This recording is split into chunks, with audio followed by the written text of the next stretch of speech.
up, family? It's YouTube. Yo, what up, YouTube? It's YT Wake 'em Up. Yo, what up, YouTube? It's YT Wake 'em Up, back at it again with another video. Florida's housing market is on the brink. Family, you already know what to do, and if you're brand new too, thumbs up this video so YouTube can push this content out. Smash subscribe to join the tribe, and ring the post notification bell as well. All right, let's get into it. Here's an article that came out that said South Florida homes for sale quadruple as residents leave en masse. Florida housing market is cooked. Let me explain.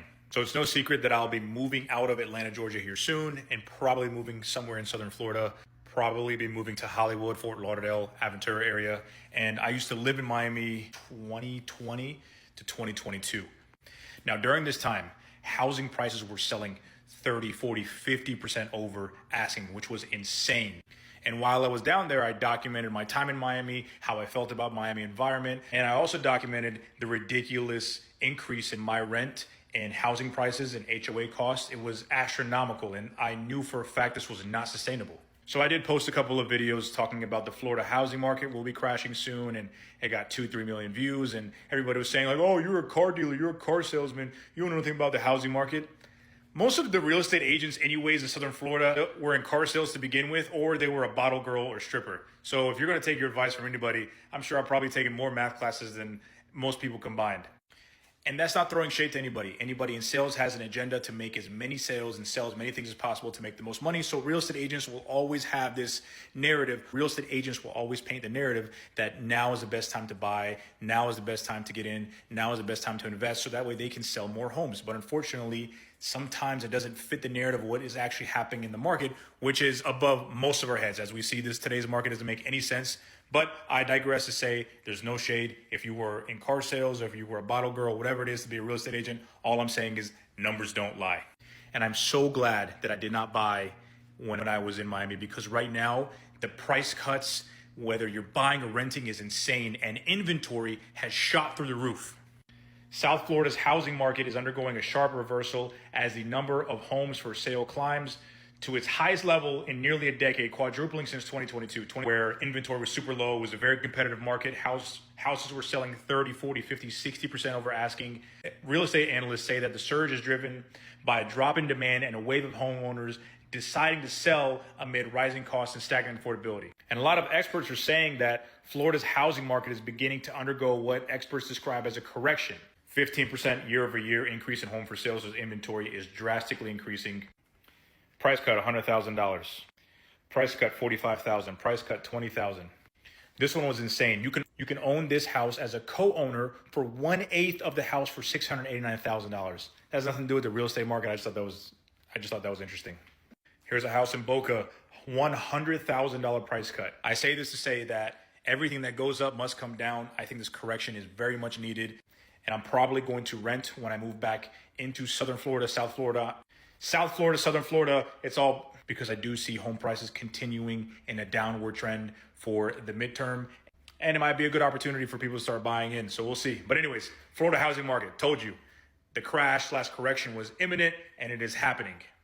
Florida has over 2 million empty homes, yet it's still one of the most unaffordable places to live. Let's make this make some sense. So let's break this down. There are over 2 million homes in Florida that are sitting unused, unoccupied. And yet the state is in a full-blown housing crisis. People can't find affordable housing. Houses just keeps going up like Beyonce's ticket prices. And the kicker? Insurance companies are raising premiums like it's a new hurricane every week, and it's nothing even going on right now. Yeah, we've had no new hurricanes in the Gulf of Mexico. In the Gulf of America, we've had nothing. So my question is, who is actually really benefiting in Florida from keeping those homes empty? Because somebody has to be benefiting from that. So they keep the homes empty and the rates high. Then who's really winning in that situation? Really? What's your thought? Why do you think they have so many homes sitting vacant in Florida, and why their insurance rates are sky high? What do you think is really going on? Oh yeah, somebody is benefiting. The enemy. You see, they bought up all the inventory during C-19 to make it seem like the housing market was doing great. Not only that, to inflate the prices, to make the property value go up in that area, those specific areas that they want to protect. Not only that, they want to control home ownership. They want to control, y'all know, like I say all the time, they want to control everything. Bill Gates, he's buying up all the land. See, they're all working together. And there are some unknown companies too. They're privatized. We don't know who they are, but we know they're buying up all of the houses for control. It's just for control. It's really that simple. It's a control mechanism. You will own nothing and be happy. They don't want us to have home ownership. The housing market in Florida is about to crash, and this is how I know why. So in 2008 to 2010, I bought 4 condos when the market crashed for that subprime business in a town called Zephyr Hills. I bought them for $28,000 to $31,000 a piece, if you could believe it. And I have had the same realtor. She helped me with those. She helped me with another home that I bought, a short sale. I sold that for a little commission. She helped me with that deal. I sold another home, and I bought the home that I'm in, and she did those transactions as well. So I know her all these years, and we became friends. So I put one of those condos up for sale because I want to move to a blue state. And I got an offer for full ask. But the buyer wanted me to put $8,800 towards the closing costs. So I told her, my realtor, I said, I don't want to do that. So she said, can I call you? Because everything we do is by text. So and I know now she just didn't want it in writing. And so she called me and she said, now, I know you for a long time. I love your family. She said, I wouldn't tell this to anybody else. She said, but we have an internal memo that's going around in our company, and this company is huge. I don't want to tell you which company because I don't want you putting the dots together and getting her in trouble or, messing with my sale that's going on. But she says that, like, top ways to prepare yourself for the Florida market crashing. So she said, I work for you. She said, so if you want to just wait it out, you want to see if you get more offers. Now, mind you, I didn't have the listing up for that long.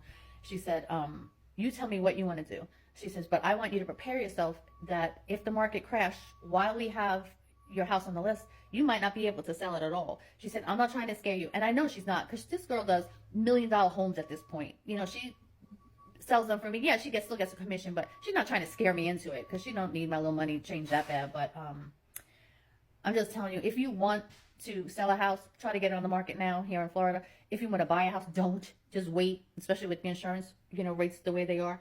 And everything else that comes with the recession and a crash. Make sure you're stocking up on food, please. And just prepare yourself because there's so much stuff that's going to come with this market crash. So I just wanted to, warn people. Hey, it's Joe from Georgia. So if you want a good measure of how the housing market is doing in the United States, if you want to look for one that's doing really poor, all you got to do is look very closely at Florida. In Lee County, Florida alone, in southwest Florida, 24,000 homes are on the market. Now, Lee County, Florida only has a population of 800,000. And to have 24,000 homes on the market is telling you there's a lot of desperation getting ready to go on there. Because, first of all, they're not going to be able to sell all those houses. Next thing they're going to have to do is reduce the prices ridiculously to get rid of them. Because what has happened is the rental market has fallen down in Florida. The Airbnb market has fallen. And a lot of this has to do with the current administration and their stance on a lot of things, to include their hatred toward Canadians.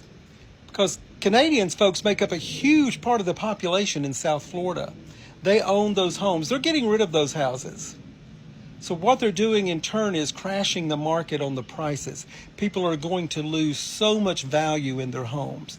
And this is all directly related to this administration and the policies that they're putting out. Now, this is just the beginning of that, and Florida is going to suffer worse than anyone because of the types of housing they do, because there's a lot of second homes there. But, folks, the crash is happening in the housing market in Florida. So if you're thinking about moving to Florida and buying a home, if you want one for cheap, go down there. But it doesn't mean that you're going to be able to afford the homeowner's insurance down there, because it's ridiculous because of hurricanes and other weather phenomena that go there. So, okay, this is what you get. This is what you voted for. And the housing market is crashing in Florida. A lot of Floridians have already left. They moved to different states. A lot of them went to Texas. A lot of them went to Michigan. A lot of them are all over the place. But they're far away from where they originated, where they were born. And I knew it was bad. See, me, I'm from Michigan. I remember last year, I started seeing, hey, if you from Florida, you know what I'm talking about. Y'all got the most trifling dreads, the most trifling locks ever.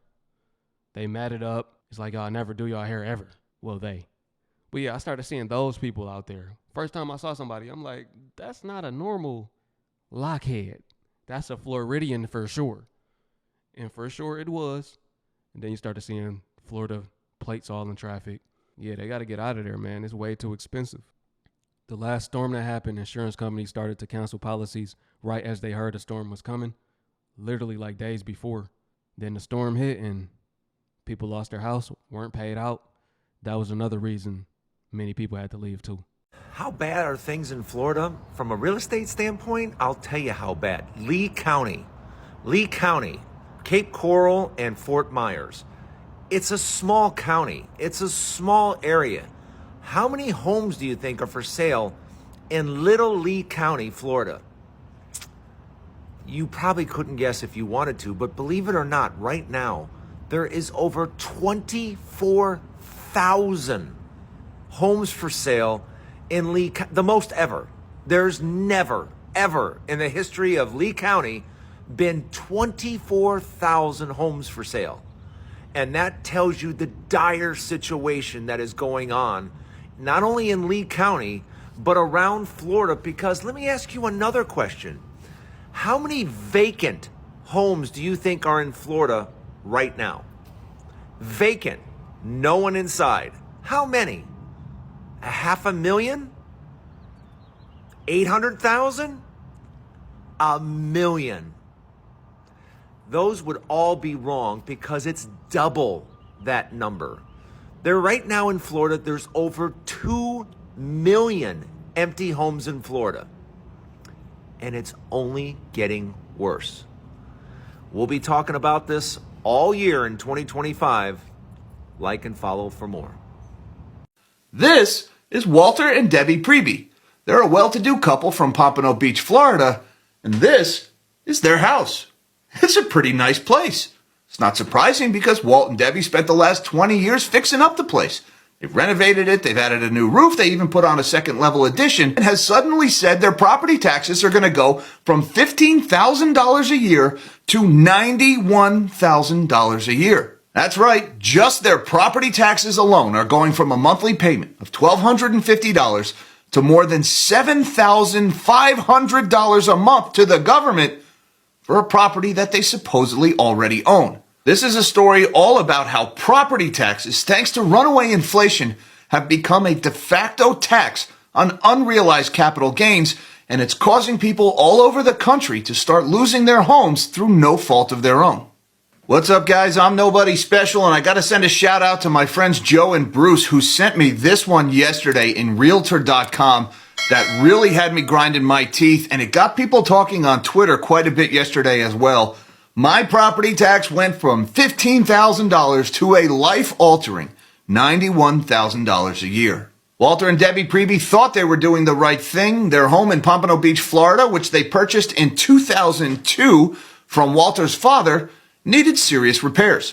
The walls were infested with termites, the roof was failing, but more than that, the house held deep emotional value. Their late son had done the plumbing himself, and the home is set on the water, complete with a seawall and boat lift that they'd added over the years, a dream home of their own making. So this is kind of setting the table for this story. Walt and Debbie have been in this house for more than 20 years. They bought it from Walter's father in 2002. The house needed a lot of work, termites, the roof. They have done tremendous repairs.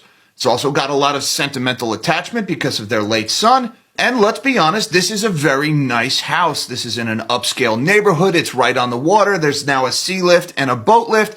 Walt and Debbie are hardly poor people here. But the fact that Walt and Debbie are wealthy doesn't mean they deserve to lose their house. And it sure as heck doesn't mean the government is entitled to take that wealth from them, which is exactly what they're doing. In 2021, the Prebys decided to renovate with their future in mind. They would fix the roof and add a second story, making space for aging in place while preserving the structure's sentimental roots. Debbie, who had worked for a real estate attorney for nearly 25 years, anticipated that their property taxes might increase, But when the final tax bill arrived in 2023, after construction was complete, their taxes had skyrocketed from $15,000 a year to more than $90,000, 6 times their previous bill, and nearly double what they had estimated their new tax liability would be. And folks, I feel like a lot of people might be glancing over the scale of the increase here. We're talking an annual increase in the property taxes that's more than the average household income in America, just because they fixed up the place. The reason? Their remodel had triggered a full reassessment of the property's value, and high demand for homes in their neighborhood had driven home prices sky high. While the previous had bought the home in 2002 for $650,000, it was now assessed at over $4.4 million. At the core of the previous story is a confluence of factors that have been quietly brewing beneath the surface of the housing market. While national conversations on affordability have largely focused on mortgage rates and first-time buyers, another crisis has been gaining steam. Property taxes are becoming unaffordable, even for longtime homeowners who have stayed put for decades. You see, this is why there's 2 million people trying to get out. They don't want to be a victim of this tax scam.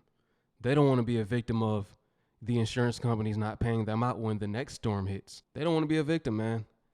They see the writing on the wall and they like, man, it's getting worse and worse. It's like, I can't afford this house that I already paid for. How can I pay for my house and still can't afford it? People are getting a wake-up call. Family, let me know what y'all think about this video, man. We talked about Texas on the last one. Now we're talking about Florida. It's looking like the South getting hit up. It's getting hit up, man. It's looking like everybody might have to go to the Midwest or the West Coast soon. I don't know. I don't know what the options are. But I do know it's bad. Like every single video that I make, man, it's crazy. But yeah, family, let me know what y'all think, man. I appreciate you. If you made it to the end, peace. Shalom. I'm going to catch y'all on the next one.